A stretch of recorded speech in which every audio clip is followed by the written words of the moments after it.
I think this is going live. Hello, everybody. I'm here with Bree Maestas. She's not in the host chair. I can see the anxiety already getting to her. We're here to break down one of the worst games in Denver Broncos history. The Denver Broncos got absolutely slaughtered 70-20 by the Miami Dolphins today. We're here to do a little stock up, stock down. Going to be really difficult to come up with the stock up. But Bree, why don't you tell people where to find your work and give us a little instant reaction to the game?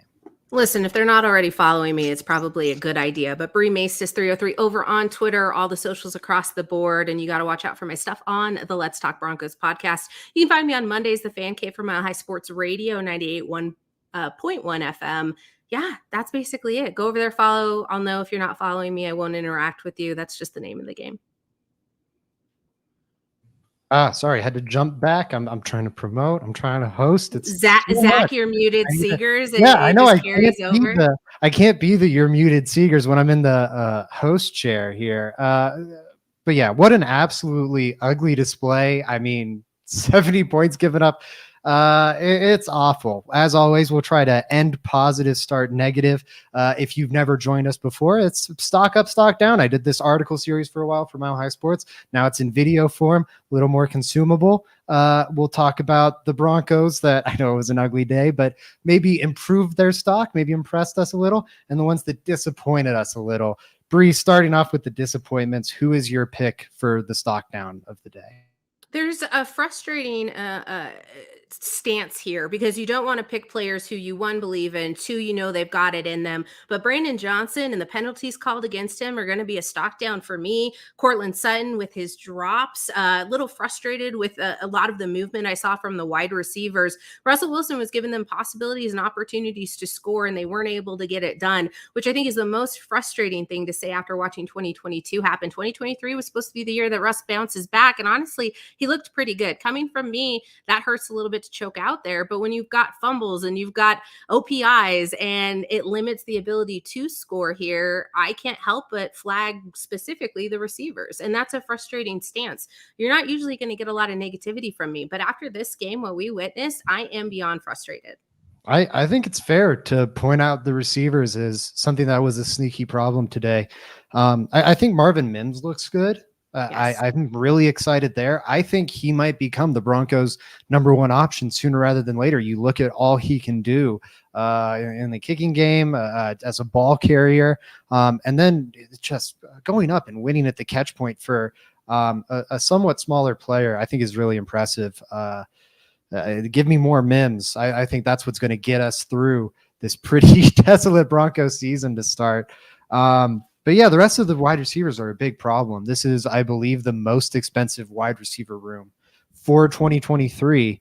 And I mean, you think about who the best wide receiver rooms are, like the Cincinnati Bengals, the San Francisco 49ers. Those rooms run laps around what the Denver Broncos can do. Cortland Sutton's a fine option. Jerry Jeudy is, I was hoping he would build on what we saw last year. Take another leap and then maybe finally become a special player. He's still not there. That's very disappointing. Tim Patrick at this point, coming off an ACL and Achilles, I don't know how much you can expect from him in 2024 and beyond. It's this whole wide receiver room. I mean, this whole team, I think, needs some help rebuilding. I'm feeling pretty down about the whole squad. Zach, let's talk a little bit, though, about that. I'm not yanking hosting duties, but I want to know about the consistency that you've been seeing from Marvin Mims. You mentioned at the catch point, but not only is he playing really big, it's consistent. It's not the splashy plays, but also adversely, you've got Jerry Jeudy, who's being thrown into double coverage. You're not going to get a lot of wins that way either. So sometimes it's a lot of back and forth there. What you're seeing is I guess optimism over what could be, but Marvin Mims, I think you already nailed it. From what we've seen, Russell Wilson give Mims and Mims be able to come back down with, you're seeing him take over wide receiver one duties sooner than later. I would say by today, you've seen that shift. Yeah, I mean, the usage still might become later in the week or later in the season rather, but I do think you saw a huge leap from the Commanders game to this game for a reason. Mims had 7 snaps, I believe, in the Commanders game. which was crazy because he was so good. And I think, these game plans are developed during the week. I think they looked at that, went, oh my God, we need to get this guy more involved. They're rewarded for it once again this week. And I think that'll only continue to build. I think he'll become more the starting guy alongside Sutton and Judy, and probably just continue to have more and more plays dialed up for him. I think you could already argue he's the best wide receiver on this team, which as a whole, like, good for Marvin Mims. But to your point about stock down on the wide receiver core, that's a huge stock down on the wide receiver room. Mims is barely not a third round rookie wide receiver. He just sneaks into the second round, and he's outperforming the entirety of the most expensive wide receiver room in the league. What's the other option here, though, with injuries that keep surmounting? Let's not even talk about the defense right now. That's the number one. I didn't want to take the low hanging fruit here, but what we need to talk about is you're utilizing Adam Troutman and Chris Manhertz, who are blocking tight ends, and they're getting absolute bricks from just not able to catch the ball. I think that's a really frustrating aspect of this offense, where it should have been one of the best positional groups for the Denver Broncos, and now it's seemingly not working out. And it is frustrating. Yeah, I understand it opens up the run game, but if you're not going to run the ball, if you're not going to sneak Jaleel McLaughlin in there to make some plays happen, what are you even doing? What's the purpose? Yeah, I agree. I just think you're talking about the tight end room. We talked about the wide receiver room not having pop. You said, let's not even dive into the defense. None of this roster has pop. Like, even I think Russell Wilson's playing well this year. I don't think quarterback relative to the rest of the league has pop. I don't think wide receiver room has pop. Like, running back, I'm happy with Javonte Williams, but I don't think so far it hasn't been an elite strength. It's not like a Nick Chubb. I know he's injured now, but you saw him those first, what he does for the Browns. It's not quite at that.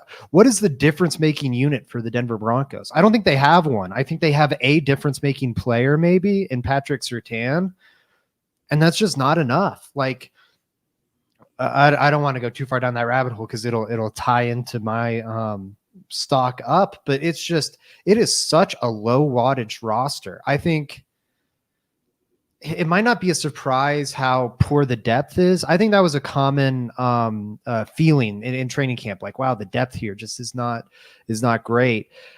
I think the top end guys not doing what we expected is a big surprise. Like Randy Gregory being a total non-factor. And then even just no one seems to be living up to preseason expectations. It is crazy. I'm disappointed with just about every single position group on the Denver Broncos. But let me go into my stock down. You said it was the low hanging fruit. I think you're right. Vance Joseph for me. It has to be the choice. And the stock was already low there, but my Lord, Vance Joseph. I saw, I think the Miami Dolphins scored touchdowns on 10 of their first 11 offensive drives, not including the end of the half kind of kneel down. They ran out the clock with a running play. But it was just one play.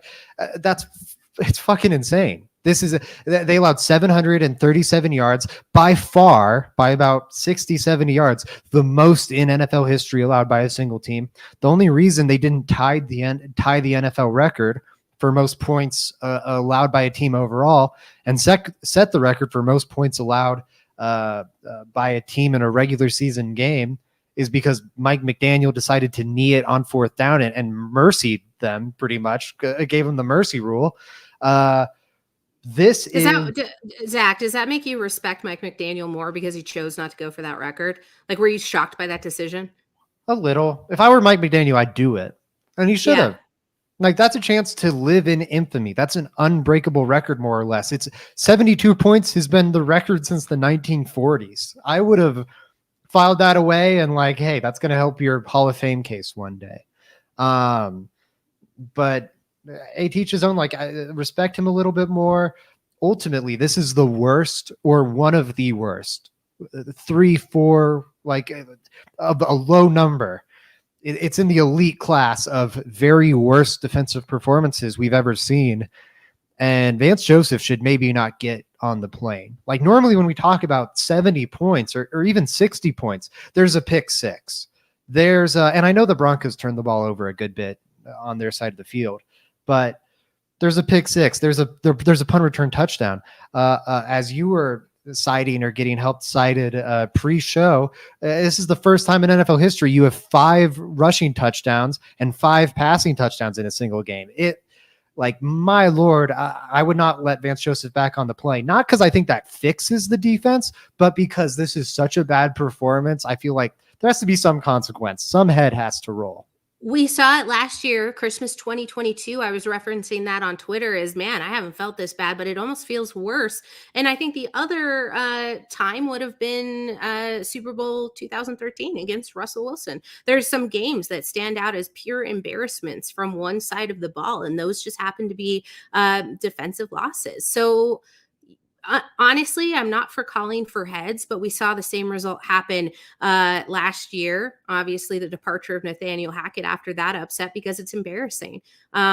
I think by halftime, Zach, you had said you were ready to let Vance Joseph walk. And unfortunately, whether or not it's a scapegoat move or not, something has to be done. You can't not have an answer for this, because if you do, you basically roll over and show your belly to all of Broncos country and every single opponent for the rest of the year. And guys, we're only in week 3.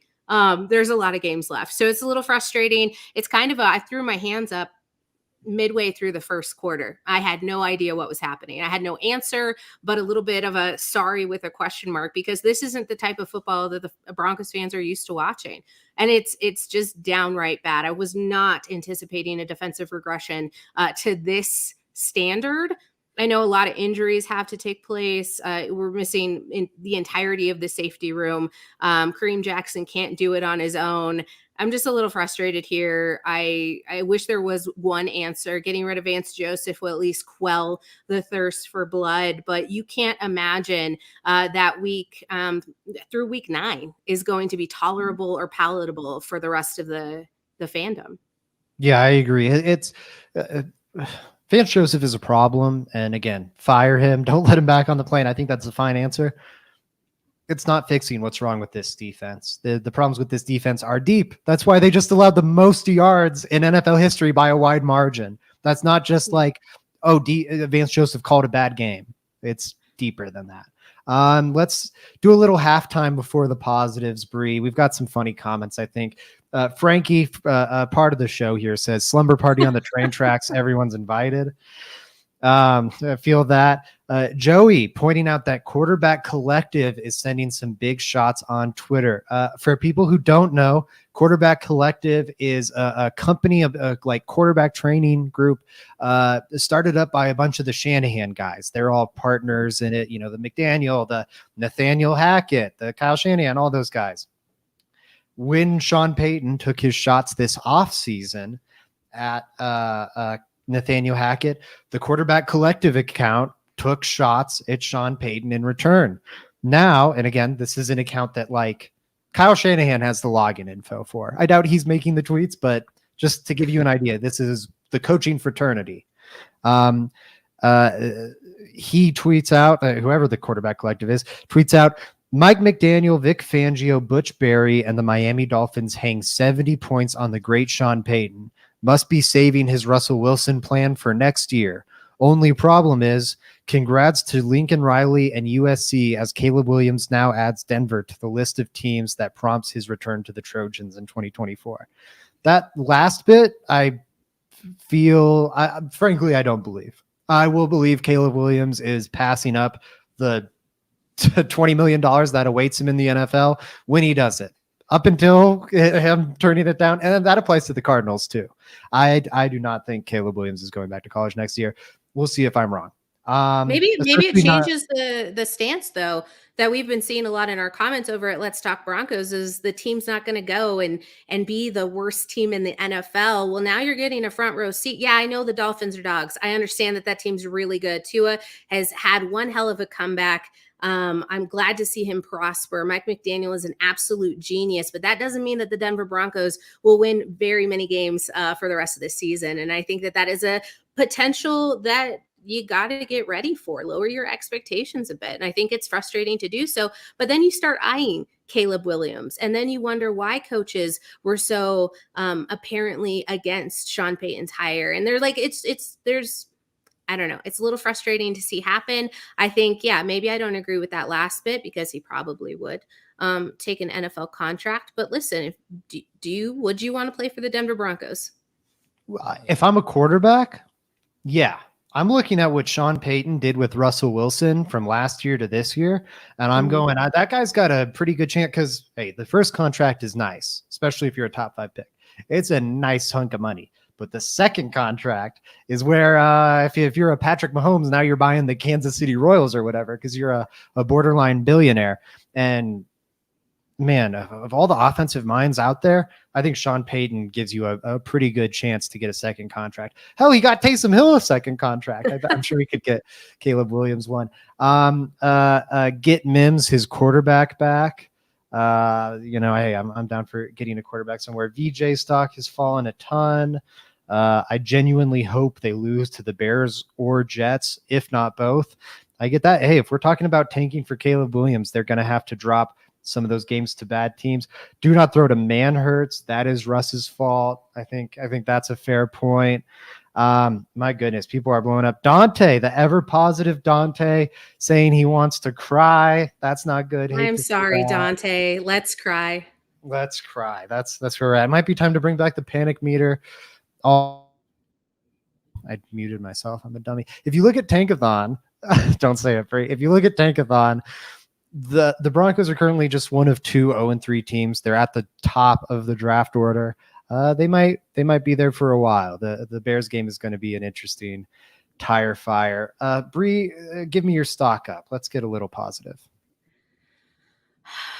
That's a rough one. It was nice to see Javonte Williams really just continue to return to form. I know we talk about it so often, but I think that we don't really have an anticipation point for where he can be and how good he can be. A little bit of help from the offensive line would be nice. You could see a little bit more of a breakout game from him. I know Joey was taking 100 yards rushing for Javonte Williams, obviously didn't make it there, but I do think that he's maintained a lot of his aggressive, powerful, just rocketing up-tempo movement that you've seen. Zach is muted, the drinking game. Absolutely, Joey Richards. I have to highlight that comment because it's absolutely what's happening here. It's honestly sad. I'm a professional and I expect better.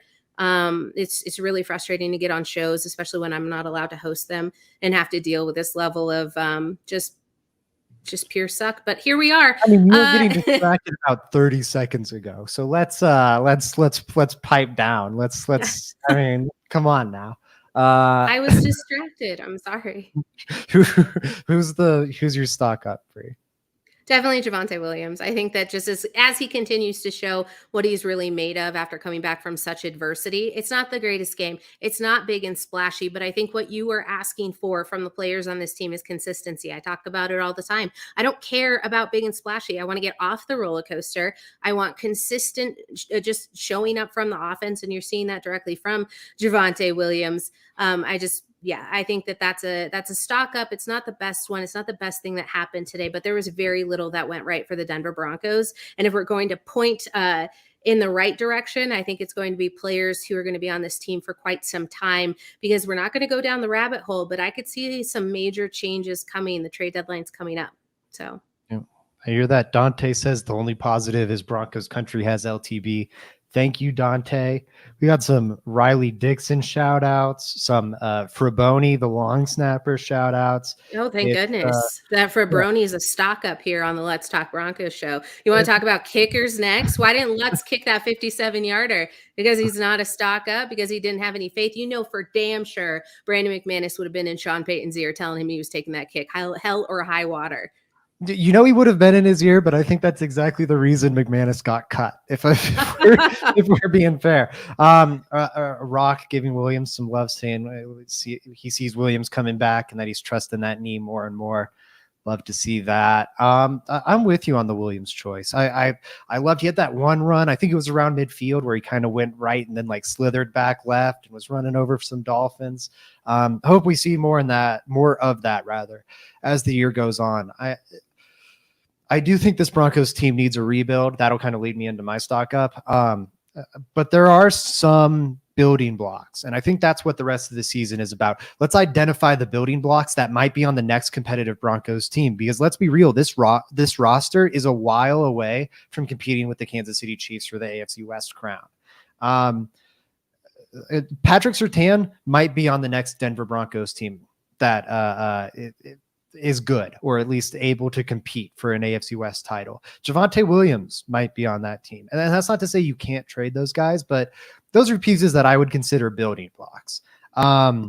Cortland Sutton, Justin Simmons, I think a lot of guys that are great Broncos that have been in Denver for a while we're going to have some hard conversations about them. And that leads me into my stock up.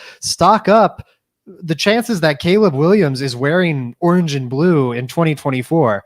Bree said it. There's some feeling that, like, hey, with Sean, and I felt this way too, with Sean Payton, with how this offense looked through 2 weeks, this team's probably not going to be picking top 5.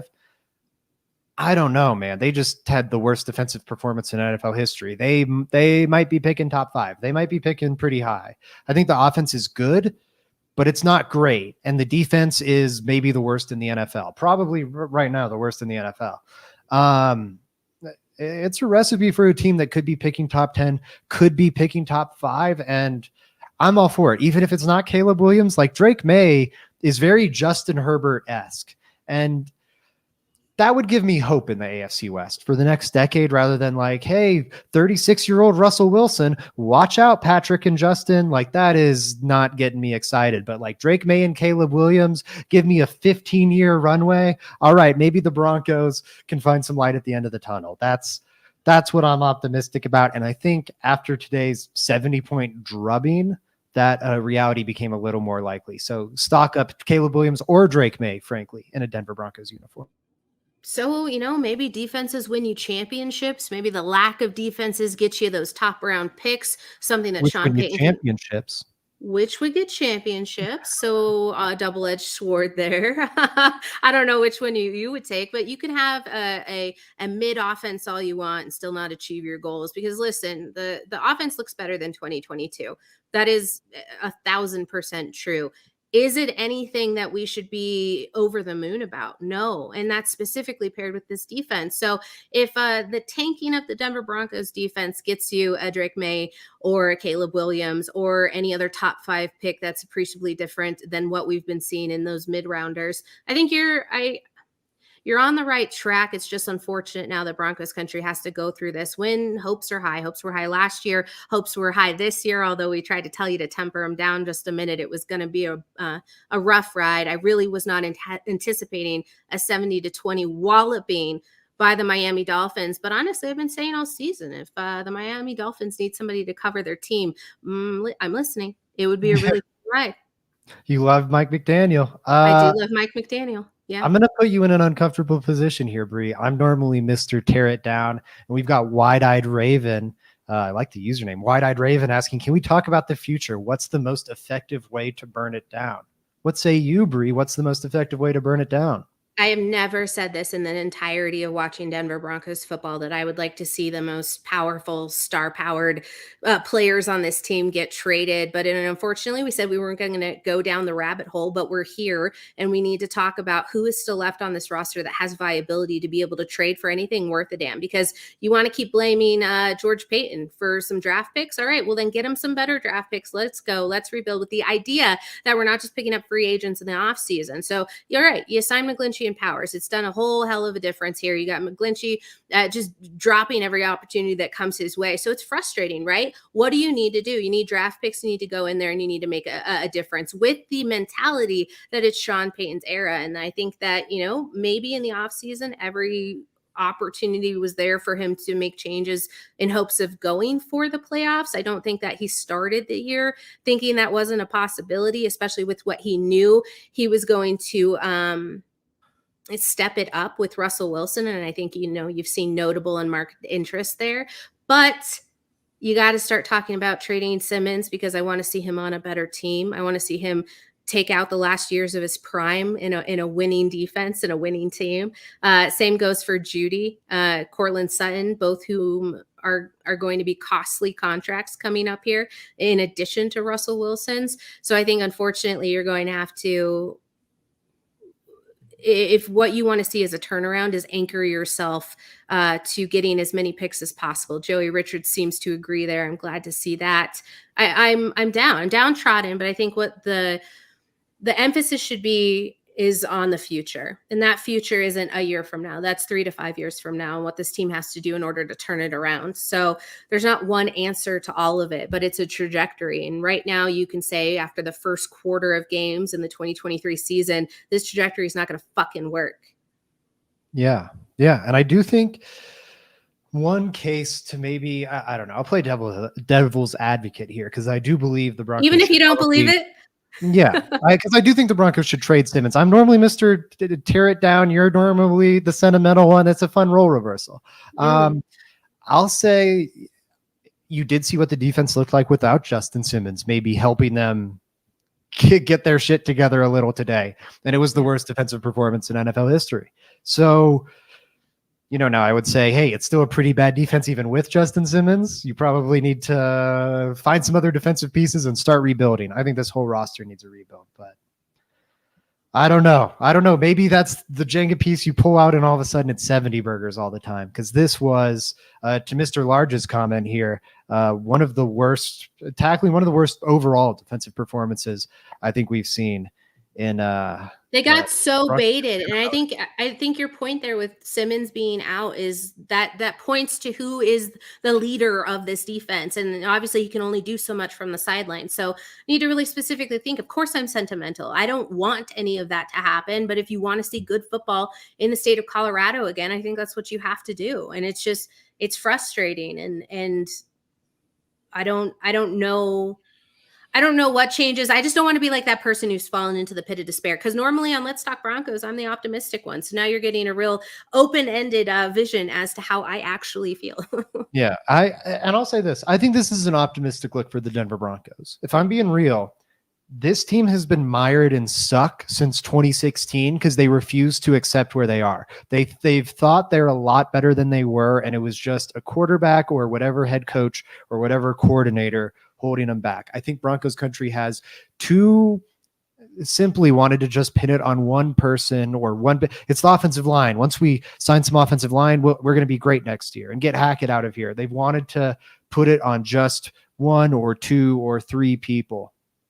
And I think the degradation from the 2015 Broncos that won the Super Bowl, it's been 8-9 years now. Like, this team is not close to being a championship contender. It is lacking at wide receiver. It is lacking at tight end. It is lacking on the offensive line. It is lacking in terms of like true difference-making star power at quarterback. It's lacking on the defensive line. It's lacking at edge rusher. It's lacking at safety. It's lacking at cornerback. It is lacking everywhere. And you need a proper rebuild. It's not just fire Vance Joseph and we'll be good. Hey, draft an edge rusher with the top 5 pick and we'll be good. Don't make the mistake of drafting Bradley Chubb over Josh Allen again. This team needs a rebuild. It needs to accept where it is. And until they do, they won't compete in the AFC West. They won't compete with Patrick Mahomes or Justin Herbert, frankly. They need an about face. Hopefully this 70-point drubbing was that. I'm sorry, Bree, you're supposed to be the guest, but I had to get that ran off my chest. Final word to you, and then sign off, tell the people where to find your work and support you further. Listen, if you're not tired of me talking, check us out Monday through Friday with all the coverage that we have over on Let's Talk Broncos. You're going to tune in Tuesday to Zach Seegers and Mario Vitanzi breaking down all things Buffs. I'm sure everyone wants to relive this weekend in football. I know I do. I'll be on the radio tomorrow, 12 to 1, my Sports 98.1 FM. And yeah, just having a hell of a time doing so. Follow me, Bree Maces 303. Yeah, absolutely. Follow all of Bree's work. It's going to be great. I'm excited to be following Bree's work throughout this Broncos season. I think it's going to be great. I think you're going to be bubblier, happier, more excited than ever before. I am bubblier and happier. Thank you for pointing that out. It's been noticeable. The dark, icy, cold queen of Broncos media is no more. Everyone, you can find us tomorrow as we do the good and bad and ugly. I'll be here for Let's Talk Buffs with Mario on Tuesday, and then the rest of the week's going to come too. We've got tons of great content. Brandon Perna, all that great stuff. Find us wherever you listen to podcasts, rate us 5 stars. All that stuff is so helpful as we continue to try and grow this podcast. Leave a subscribe thing if you aren't already subscribed, and bye. See ya. Go Broncos. Let's not lose by 50 again, please. That would be